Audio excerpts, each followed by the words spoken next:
Il existe beaucoup de malentendus dans la communauté LPS et le premier étant que beaucoup de personnes cherchent vraiment à s'auto-persuader qu'ils ont des pet shops rares tout le temps. Ou alors un commentaire que je reçois beaucoup sous mes vidéos TikTok, c'est des personnes qui disent « Oh mon dieu, j'avais ce pet shop ultra rare qui vaut 400$ quand j'étais petite, mais je l'ai vendu à 2€ alors que c'était sûrement un pet shop qui valait effectivement 2€ et qui lui ressemblait juste beaucoup. » Et oui, parce qu'en général, quand on possède un pet shop rare, on est au courant. Dans cette vidéo, je propose qu'on passe en revue toutes les raretés des LPS et surtout les pet shops qui ne sont pas vraiment rares. Alors déjà, à quel moment est-ce qu'on peut considérer un pet shop comme rare? Pour répondre simplement, un pet shop rare est un pet shop qui est sorti soit dans un seul ou plusieurs pays mais très restreints, par exemple les exclusifs australiens, les exclusifs au Brésil, à la Nouvelle-Zélande, à la France, etc. J'ai fait d'ailleurs des vidéos sur les exclusivités, n'hésitez pas à voir dans la description, je vous mettrai la playlist associée. Un pet shop est rare s'il est exclusif à un magasin, par exemple Walmart, Target,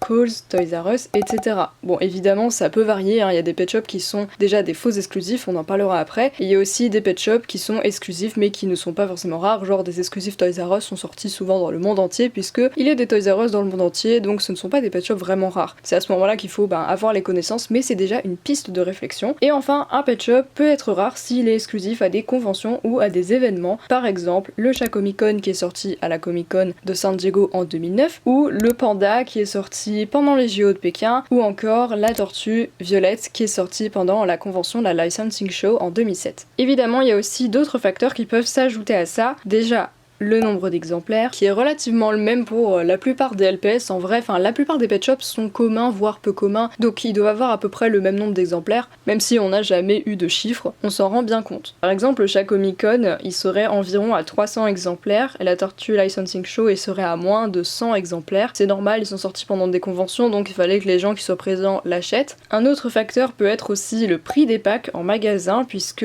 déjà les bâtiments sont chers, donc pas tout le monde avait forcément les bâtiments. Après, en vrai, les pet shops de bâtiments sont plutôt communs, mais c'est plutôt les bonus pets des bâtiments qui sont vraiment rares. D'ailleurs, ajoutez ça à votre liste de pet shops rares, les bonus pets. Voilà, quasiment tous le sont. Et les bonus pets, ce sont des pet shops qui sont sortis la plupart du temps avec des bâtiments, en plus du pet shop que t'es censé déjà avoir avec. Et puis parmi les packs qui coûtaient plus cher, c'était surtout les multipacks qui avaient genre entre 10 et 20 pet shops. Forcément, c'était des packs qui coûtaient plus cher et donc qui devaient moins bien se vendre. Donc ça fait que les pet shops sont en général peu communs dans les multipacks, voire très rares, ça dépend lesquels. Un autre facteur de rareté, c'est le nombre de rééditions de ce LPS. Par exemple, le premier chat européen, le numéro 5, qui ressemble à un siamois, il a été réédité un nombre de fois incalculable, enfin vraiment il est sorti dans plein de packs différents, donc évidemment il est très facile à avoir, encore plus que des pet shops qui sont sortis qu'une fois. Ça veut pas dire que tous les pet shops qui sont sortis qu'une fois sont rares, hein, évidemment c'est pas du tout le cas, mais en tout cas si un pet shop est sorti plus de 2 fois, il est ultra commun. Certains LPS sont plus demandés et recherchés que d'autres. On peut notamment évoquer les LPS qu'on appelle plus communément les Main 5 ou les Big 5, qui sont les chats européens, les Épagnols ou Cocker, les Teckels, les Danois et les Collets. Donc ces pet shops c'est souvent les plus recherchés, c'est des figurines qu'on voit énormément dans les vidéos et qui ont notamment été fortement popularisées par la série populaire de Sophie GTV, qui est devenue carrément un classique aujourd'hui, et ces LPS sont aussi parmi les plus chers qui existent. Mais pour autant, la plupart ne sont pas ce qu'on pourrait appeler des pet shops rares. En fait, ils sont juste très recherchés et ça c'est juste la loi de l'offre et la demande. Beaucoup de personnes aussi sont prêtes à mettre le prix pour obtenir les pet shops de leurs rêves et ils font souvent partie de ces Main 5. C'est comme ça qu'on se retrouve avec un Teckel numéro 675, plus que banal, qui se vend régulièrement pour plus de 100$. Certains LPS sont rares, comme le Teckel 909, qui est exclusif Walmart, mais alors que celui-ci se vend dans les 300 ou 40$ faciles, son collègue du même pack dépasse rarement les 30 ou 40$ alors que leur rareté, au final, est complètement équivalente. Mais voilà, la demande est plus importante que la rareté, évidemment. Et si les personnes sont prêtes à mettre le prix, alors ceci augmente. Comme je vous ai dit, c'est la loi de l'offre et la demande. Il y a aussi un facteur qui est un peu plus arbitraire mais qui revient un peu au main 5, c'est que il y a beaucoup de pet shops qui sont chers simplement parce qu'ils sont beaux et qu'ils sont appréciés, mais la rareté n'a aucun sens là-dedans. Du coup des pet shops qui vaudraient en réalité 1 ou 2€ parce que ils sont plutôt communs, peuvent se vendre pour 4-5€, même 15€ ou plus, juste parce qu'ils sont beaux et que beaucoup de personnes les veulent, mais ils sont pas vraiment rares en fait. Et d'ailleurs, pour revenir aux pet shops qui sont exclusifs à des magasins, vous pourrez trouver les exclusivités sur LPS Merch, elles sont mentionnées n'est pas pour les pays mais pour les magasins en tout cas. Mais attention parce que certains sont des faux exclusifs. En fait il y a écrit par exemple, il y a beaucoup de pet shops qui sont écrits exclusifs Target mais en fait on les a eu en France alors qu'on n'a pas de Target, donc c'est ça que j'appelle des faux exclusifs. C'est que dans leur pays, genre par exemple aux États-Unis, ils étaient sûrement exclusifs au Target, mais vu qu'ils sont sortis mondialement dans d'autres magasins, bah ça les rend pas vraiment rares en fait. Les vrais exclusifs sont ceux qui sont vraiment rares. Par exemple, le Teckel 909, il est vraiment sorti que dans les Walmart, c'est ce qui fait sa rareté. J'ai fait une vidéo sur les pet shops exclusifs Walmart, je vous la mets en fiche ici, et vous pourrez retrouver la playlist dans la description aussi pour les pet shops exclusifs à des pays ou des magasins. J'ai une vidéo sur les exclusifs Target qui va sortir, et ensuite je ferai sur les autres magasins, donc n'hésitez pas à voir ce genre de vidéo pour vous faire vos propres connaissances en fait, et votre propre expérience des raretés d'LPS. Maintenant, on va passer au plus important. Ce qui m'a donné en fait l'idée de faire cette vidéo. D'ailleurs merci Snakey, puisque j'en ai parlé avec toi. Donc beaucoup de pet shops sont rares, mais la majorité en fait ne le sont pas évidemment. Et quand on a des rares, en général on le sait, ça je l'ai déjà dit, mais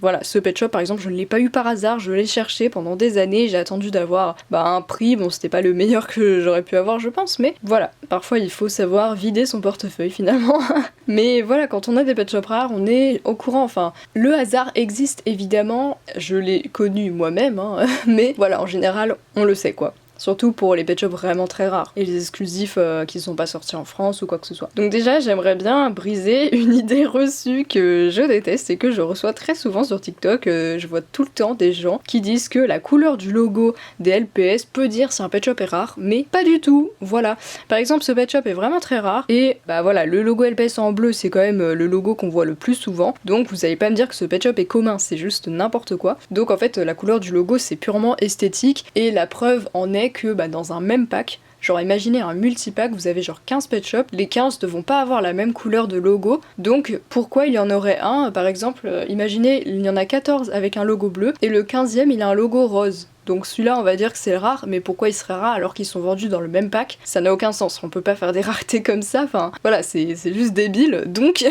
on arrête cette idée reçue s'il vous plaît. Que le logo soit bleu, noir, rouge, rose, violet, marron ou quoi que ce soit, c'est juste esthétique. Nous aussi on le faisait à la cour de récré en primaire, on essayait de voir les différentes couleurs de logo et on pensait aussi que ça avait un impact, mais pas du tout, voilà. Ensuite, les LPS éditions spéciales ne sont pas particulièrement rares non plus, il y en a certains qu'on voit pas très souvent, mais voilà, on peut les reconnaître à leur logo avec la petite patte bleue, mais ils sont pas vraiment rares, on peut dire à la limite qu'ils sont peu communs quoi. Et maintenant, on entre vraiment dans le vif du sujet, les pet shops mystery. Sur Instagram, il y a beaucoup de gens qui crient au mystery ou au prototype à tout va, mais déjà, c'est quoi un mystery? On les appelle comme ça tout simplement parce que c'est des pet shops dont on ne connaît pas la provenance, ils n'ont pas de numéro, Hasbro ne les a jamais officialisés, les a jamais montrés dans des checklists ou dans des images ou quoi que ce soit, enfin certains oui, mais c'est vraiment extrêmement rare. La plupart, on les a juste trouvés sur eBay, vendus en loose, voilà, provenant de Chine en général, enfin oui, même 100% du temps, ils provenaient de Chine en fait. Donc on ne comprend vraiment pas d'où ils viennent et on n'aura sûrement jamais la réponse s'ils sont vrais ou pas. Mais ils sont tellement bien faits que c'est difficile de dire que c'est des fakes. Après, des fakes de quoi? Puisque finalement, c'est vraiment des designs uniques. Je vais vous en montrer quelques-uns. Donc il y a certains mystery qui sont hyper rares, vraiment, enfin on connaît que quelques personnes qui l'ont, mais il y en a qui sont plutôt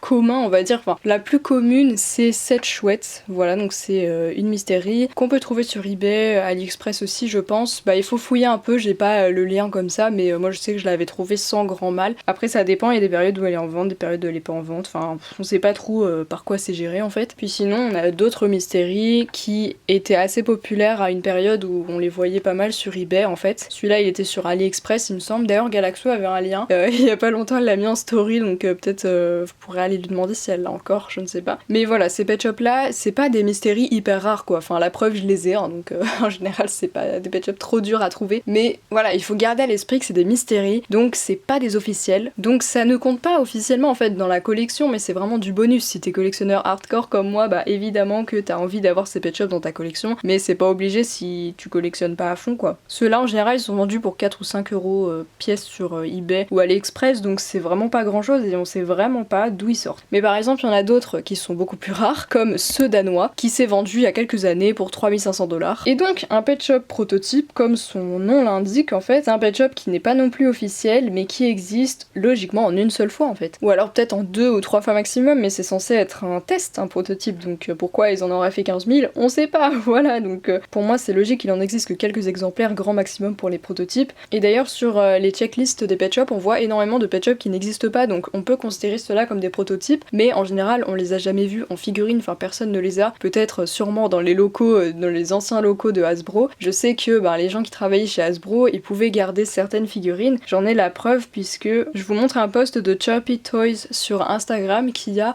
un perroquet prototype, et pour le coup on peut vraiment voir que c'est un prototype parce que déjà il a pas l'œil en vert comme s'ils avaient pas encore décidé, ou alors c'était juste pour voir un peu la forme du pet shop. Elle dit aussi qu'il est peint à la main, même si ça se voit pas du tout, mais bon je veux bien le croire puis si c'était un test. Et les pics de sa crête sont plus pointus on va dire sur le prototype que sur la forme finale du pet shop. Alors ça c'est vraiment très discret je trouve, mais c'est bien la preuve qu'on voit aussi que les couleurs sont pas réparties pareil et tout. Bon ça après ça veut pas forcément dire grand chose, mais voilà, donc ça pour moi c'est un véritable prototype. On peut aussi beaucoup en voir des prototypes dans les Toy Fair, donc c'était des conventions à l'époque où Hasbro, enfin pas que Hasbro mais les marques montraient leurs nouveaux jouets qui allaient sortir, et évidemment il y avait les pet shops, donc ça j'en ai fait toute une vidéo que je vous mets ici en fiche avec énormément de prototypes qu'on voyait dans ces conventions, donc je vous montre plein de photos avec plein de pet shops que personne n'aura sûrement dans les mains, je sais pas du tout ce qu'ils sont devenus ces prototypes là, mais pour le coup ça en était puisque c'était vraiment, par exemple il y avait plein de pet shops qu'on a eu avec les yeux autocollants,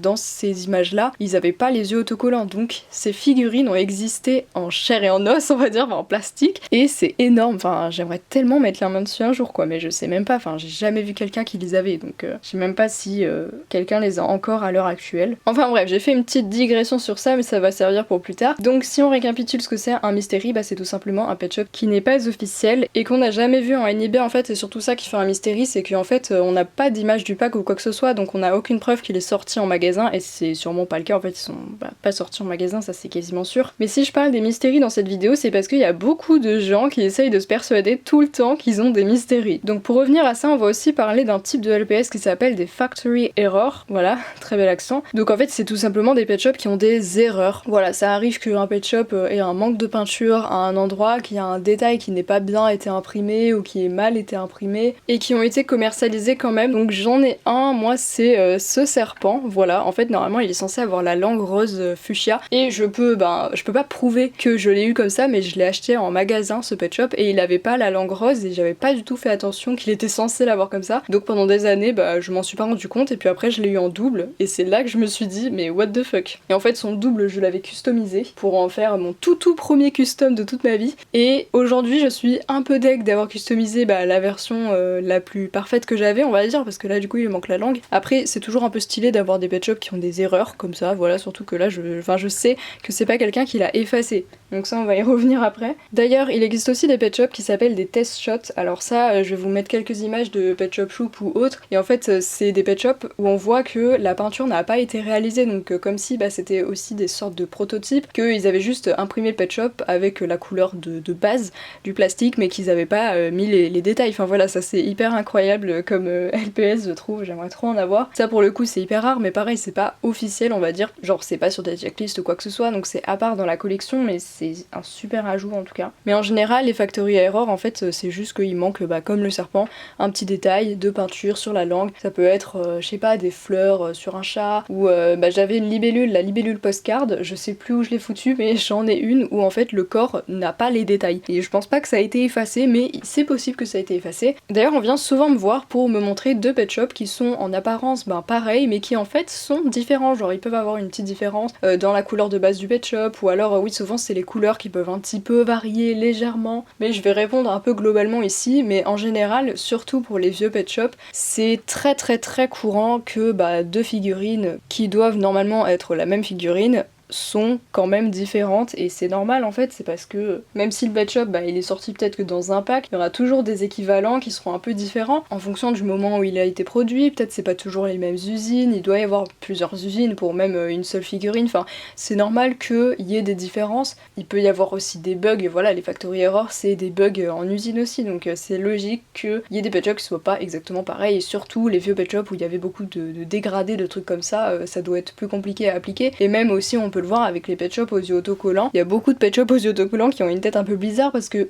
en fonction, il y en a qui ont des yeux plus ou moins rapprochés, c'est pas possible avec ceux qui ont les yeux comme ça, parce que les yeux sont toujours au même endroit, mais les yeux autocollants ils sont un peu appliqués aléatoirement parfois. Je vais faire un exemple avec ce berger allemand, c'est le numéro 112, et en fait il y a quelques années je l'avais vu à vendre sur eBay pour plus de 100$, juste parce que ses yeux qui sont violets normalement tiraient un peu sur le bleu quoi, parce que c'est normal en fait en fonction de la figurine, surtout les vieilles comme ça, comme je vous disais, vous pouvez en avoir deux, elles auront très peu de chance d'être exactement pareilles en fait, il y aura toujours des détails qui vont un peu changer, genre le dégradé peut-être il va être un peu plus large, même le blanc en général, les dégradés de blanc ça peut varier en fonction des figurines, l'aimant aussi peut changer, voilà, il peut être rouge, bleu, ou même parfois avoir un trou alors que c'est censé être la même figurine, et pas forcément besoin d'avoir été réédité pour ça en fait, tout simplement il y a des pet shops qui peuvent un peu changer, mais c'est juste comme ça, voilà, enfin